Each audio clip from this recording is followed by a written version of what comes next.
हरे कृष्णा, दया प्रणाम आप सभी को। तो आज हम भगवत गीता के 7.14 श्लोक की चर्चा करेंगे। दैवी ही एषा गुणमयी मम माया दुरत्यया मामेव प्रपद्यन्ते माया नेताम तरन्ति ते। अनुवाद तथा तात्पर्य श्री प्रभुपाद जी के द्वारा। श्री प्रभुपाद की जय। अनुवाद। प्रकृति के तीन गुणों वाली इस मेरी दैवी शक्ति को पार कर पाना कठिन है, किंतु जो मेरे शरणागत हो जाते हैं वे सरलता से इसे पार कर जाते हैं। तो भगवान बहुत सुंदर यहाँ पर हमें एश्योरेंस दे रहे हैं कि ये जो प्रकृति की तीनों गुण है, सत्वगुण, रजोगुण और तमोगुण, ऐसे गुणों वाली जो दैवी शक्ति है उसको पार कर पाना बहुत ही ज्यादा दुर्लभ है, दुर्लभ है, कठिन है। लेकिन जो भी जीवात्मा भगवान के शरणागत हो गए हैं वे सरलता से इसे पार कर पाते हैं, है ना। तो जो चीज औरों के लिए बहुत मुश्किल है वो भगवान के भक्तों के लिए बहुत सरल बन जाती है। इसीलिए हमारा जीवन जो है वो भगवान को शरणागत हो जाना चाहिए तुरंत, अभी, इसी वक्त। तो जब हम भगवान के शरणागत हो जाएंगे तो इससे हमें लाभ ही लाभ है, हमारा आत्यंतिक कल्याण है ना। हमारा जीवन धन्य धन्य हो जाएगा। तो तात्पर्य में श्री बाबा जी बहुत सुंदर समझाते हैं कि भगवान की शक्तियाँ अनंत हैं और ये सारी शक्तियाँ दैवी हैं। यद्यपि जो जीवात्मा है उनकी शक्तियों के अंश है अतः दैवी हैं। तो जीवात्माओं सारे जीवात्मा जो है वो भी वो भी भगवान की शक्ति के अंश हैं। तो इसलिए उनमें वो भी दिव्य हैं, लेकिन भौतिक शक्ति के संपर्क में रहने के कारण हम उनकी पराशक्ति द्वारा ढक चुके हैं, है ना। ये शक्तियाँ ढक चुके हैं, हमारे दिव्य गुण ढक चुके हैं। तो भौतिक शक्ति से आच्छादित होने के कारण ही मनुष्य उसके प्रभाव का अतिक्रमण नहीं कर पाता, या फिर वो सोचता है इस भौतिक जगत में बन जाता है और माया में फंस जाता है और अपना मैं शरीर हूँ, है ना, ये मेरे बच्चे हैं, मेरा घर है, मेरी पत्नी, मेरा देश, इसी में फंसकर इस भौतिक संसार में आता जाता रहता है।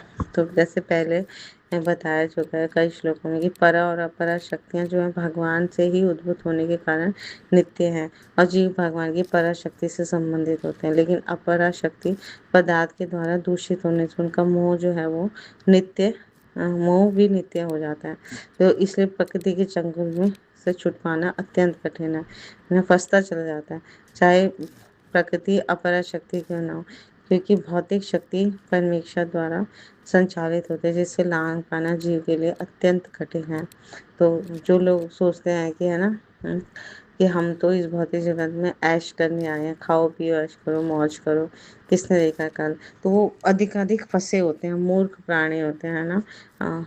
तो अपना जीवन वो शून्य शून्य कर लेते हैं, है ना, व्यर्थ कर देते हैं मौज के चक्कर में, है ना, खाओ पियो ऐश करो के चक्कर में, जबकि कुछ भी नहीं मिल पाता।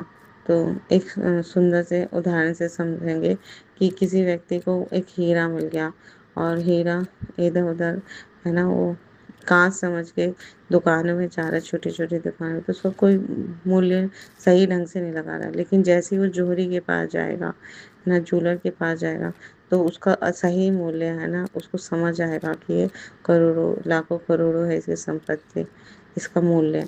तो फिर वो समझ पाएगा कि उसको यह मूल्य बहुमूल्य हीरा मिला हुआ है। तो इसी तरह ये हमारा जो मनुष्य शरीर है ये हीरे हीरे से भी ज्यादा अमूल्य है, भगवान द्वारा उपहार है, दिया गया उपहार है, सर्वश्रेष्ठ उपहार है। तो इसको हमें सही जौहरी यानी गुरु को ढूंढ के इसका सदुपयोग करना है। ये मनुष्य जीवन ही ऐसा है जिसमें हम भगवान को पा सकते हैं, भगवान कृष्ण का प्रेम जागृत कर सकते हैं। और कैसे कर सकते हैं उसका भी उपाय हमारे प्रामाणिक गुरु साधु शास्त्र कहते हैं कि केवल इस कलयुग में हरि नाम का आश्रय ग्रहण करके भगवान के शरणागत होकर हम भगवान का प्रेम जागृत कर सकते हैं। तो जब हम अपने मुख से भगवान के पवित्र नामों का जप करते हैं, हरे कृष्णा कृष्णा कृष्णा हरे हरे, हरे राम राम राम हरे हरे, तो हम सुप्त कृष्ण प्रेम जागृत कर लेते हैं अपने हृदय में और इस जीवन का परम लक्ष्य प्राप्त कर पा सकते हैं। हाँ, और ये मनुष्य जीवन फिर हीरा के समान बहुमूल्य हो जाता है हमारे लिए और शाश्वत जीवन देता है हमें, है ना। तो ये अपना जो भगवान की अपरा भौतिक प्रकृति दैवी प्रकृति उसे कहते हैं। तो इसका संबंध भी दैवी है। तो इसका चालन जो है दैवी इच्छा से होता है। दैवी इच्छा से संचालित होने के कारण भौतिक प्रकृति जो है अपरा होते हुए भी दृश्य जगत का निर्माण और विनाश में महत्वपूर्ण भूमिका निभाती है। तो भगवान की जो प्रकृति है ना, वो दैवी होने के कारण ये सब कार्य कर पाते हैं। तो वेदों में भी इसकी पुष्टि हुई है। मायाम तो प्रकृतिम विद्यान माइनम तो महेश्वरम। यदि माया मिथ्या है या नश्वर है, लेकिन माया की पृष्ठभूमि में परम जादूगर भगवान है, जो परम नियंता महेश्वर हैं। तो भगवान माया के भी अधिपति हैं। तो गुण का दूसरा अर्थ है रस्सी। तो इससे ये समझना चाहिए कि बद्री जो है मोह रूपी रस्सी से जकड़ा हुआ है। तो वो अपने आप को है ना शरीर सोच लेता है, लेकिन शरीर नहीं है, हम आत्मा है और परमात्मा के अंश हैं। तो यदि मनुष्य के हाथ पैर बांध दिए जाए तो वह अपने आप को छुड़ा नहीं सकता। उसकी सहायता के लिए कोई अलग से एक ऐसा व्यक्ति चाहिए जो बंधा हुआ ना बंधन मुक्त हो। तो एक बंधा हुआ व्यक्ति दूसरे बंधे हुए व्यक्ति की सहायता नहीं कर सकता। तो रक्षक को कैसा होना चाहिए? मुक्त होना चाहिए। तो इसीलिए केवल भगवान श्री कृष्ण या उनके प्रामाणिक जो प्रतिनिधि होते हैं गुरु, वही बद्ध जीव को छुड़ा सकते हैं। तो बिना ऐसी उत्कृष्ट सहायता के हम भवबंधन से बाहर नहीं निकल सकते। तो यदि कोई व्यक्ति भक्ति करे या कृष्ण भावना अमृत को स्वीकार करे तो इस प्रकार से छुटकारे में वो सहायक बन सकता है। तो भगवान श्री कृष्ण माया के अधीश्वर होने के नाते इस दुर्लग्न शक्ति को आदेश दे सकते हैं कि बच्चे को छोड़ दें, है ना। वो तो परम नियंता है, वो कुछ भी कह सकते हैं। तो शरणागत अगर हम हैं तो शरणागत जीव पर अहेतु की कृपा के और वात्सल्यवश जीव को मुक्त किए जाने का आदेश भगवान दे देते हैं ना, क्योंकि जीव जो है वो भगवान श्री कृष्ण का प्रिय पुत्र है। तो निष्ठुर माया के बंधन से मुक्त होने का एकमात्र साधन है भगवान के चरण कमल की शरण ग्रहण करना, भगवान की भक्ति स्वीकार करना। तो मामेव पद भी अत्यंत सार्थक है। माम का अर्थ है एकमात्र कृष्ण को, शिव जी को या ब्रह्मा जी को नहीं। तो यद्यपि ब्रह्मा और शिव जी भी अत्यंत महान है, भगवान के भक्त हैं, तो प्राय विष्णु के ही समान होते हैं, लेकिन रजोगुण और तमोगुण के अवतारों के लिए संभव नहीं है कि बज्जीव को माया के चंगुल से छुड़ा सके। केवल भगवान श्री कृष्ण का शरणागत जीव ही माया के चंगुल से छुट सकता है। तो दूसरे शब्दों में हम समझ सकते हैं ब्रह्मा और शिव दोनों ही माया के वश में रहते हैं स्वयं, है ना। केवल विष्णु, भगवान विष्णु या कृष्ण वो माया के स्वामी हैं, तो वे ही बस जीव को मुक्त कर सकते हैं। श्वेताश्वतर उपनिषद में भी कहा गया है तमे विदित्वा अर्थात भगवान श्री कृष्ण को जान लेने पर ही मुक्ति संभव है। तो शिव जी भी पुष्टि करते हैं कि केवल कृष्ण कृपा से, विष्णु कृपा से ही मुक्ति प्राप्त की जा सकती है। मुक्ति प्रदाता सर्वेशाम विष्णु रे न संशय। इसमें कोई संदेह नहीं कि विष्णु ही सबों के मुक्ति दाता है ना। भगवान कृष्ण का एक नाम जो है मुकुंद भी है, मुक्ति प्रदाता मुकुंद। तो भगवान कृष्ण हमें मुक्ति दे सकते हैं। तो यहाँ गुण माया और जीव माया दो प्रकार की शक्तियों का वर्णन आ रहा है। गुण माया त्रिगुणमयी है, सतोगुण रजोगुण और तमोगुण। ये तीन गुण जीव को उसके देह से बद्ध करते हैं, है ना। और तम शब्द का अर्थ है अंधकार। तमोगुण अंधकार में है। अंधकार वस्तु के यथार्थ स्वरूप को ज्ञान नहीं होने देता, उसे ढक के रखता है। जैसे अंधकार होने पर अपने घर की कोई भी वस्तु देख नहीं पाते, उसी प्रकार जब तमोगुण ज्ञान शक्ति को ढक देता है तो वास्तविक वस्तु ही दूसरे रूप में प्रतीति कराता है। तो ये प्रमाद जैसे निद्रा, आलस्य, अविवेक को जन्म देकर दुख देता है। तो तमोगुण व्यक्ति हमेशा दुखी रहता है ना, डिप्रेशन में रहता है।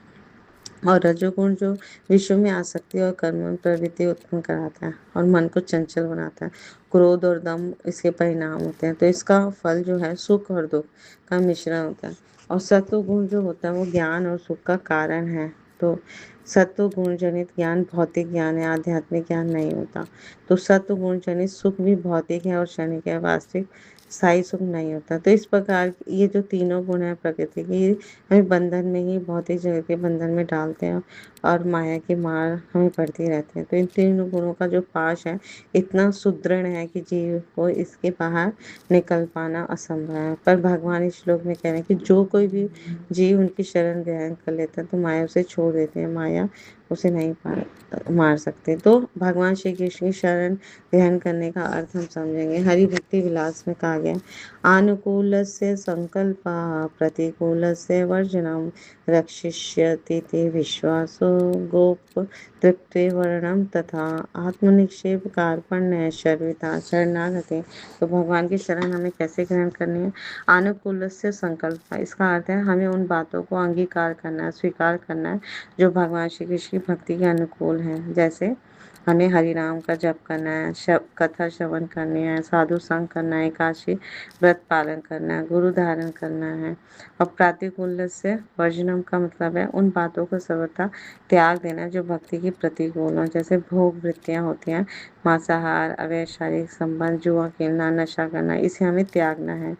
रक्षिष्यति विश्वासो, हर समय भगवान श्री कृष्ण मेरी अवश्य रक्षा करेंगे ही करेंगे, क्योंकि मैं एकमात्र उन पर आश्रित हूँ, ऐसा दिन विश्वास हमें रखना चाहिए और हमेशा रखना चाहिए। तो गोप तृप्त वर्णम, भगवान श्री कृष्ण चींटी को कर्ण और हाथी को मन देते हैं, तो मेरा भी भरण पोषण अवश्य ही करेंगे, तो मुझे अत्यधिक संचय करने की आवश्यकता नहीं है, ऐसा विश्वास हमें होना चाहिए, दृढ़ श्रद्धा होनी चाहिए।